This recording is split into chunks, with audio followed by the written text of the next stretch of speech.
Mamma, daar is geen beter gevoel as om vir jou kinders op te daag van hulle jou nie nodigste het nie. Nou julle, so tydjie terug het ek my kind gehad by 'n education psychologist, reg? Want sy het gesukkel om te lees en sy het gesukkel om seker van haar vakke te konsentreer in.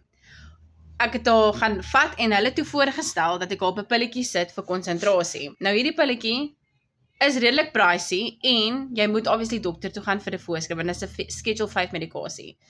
Nou ek kon dit nie laas jaar doen toe ek my werk verloor het nie.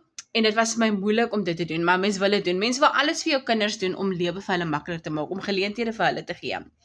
Maar wat doen jy as jy so hard werk, maar daar is nie geld nie. Elke sent het sy plek. Jy het nie geld vir die ekstra goed nie. Dit breek 'n mamma se hart as jy nie jou kinders kan help en uitsorteer nie. En ek is so dankbaar dat 4 maande terug dat ek daai leap of faith gevat het en geleer het te skeel om 'n inkomste te genereer van my selfoon waar ek nou in dollars verdien hier binne in Suid-Afrika. En dit het vir my moontlik gemaak om haar gister dokter toe te vat. Sy's nie siek nie, né? So haar dokter toe te vat, net 'n voorskrif te kry te betaal vir daai dokterskonsultasie. Die voorskrif te vat, die medikasie te gaan kry, want sy begin een van die dae met eksamen. Ek gee vir haar die geleentheid om beter te kan vaar in haar leerwerk, want dit gaan haar help om te konsentreer. En dit maak my hart so bly.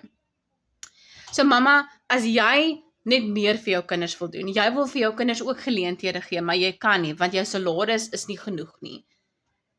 Hier is 'n manier om 'n ekstra inkomste te maak vanaf jou selfoon en in dollars, en dit is risikovry. Dit is veilig. Skryf vir my gratis in die comment section en ek deel met die grootste liefde hoe ek begin het. Mooi dag.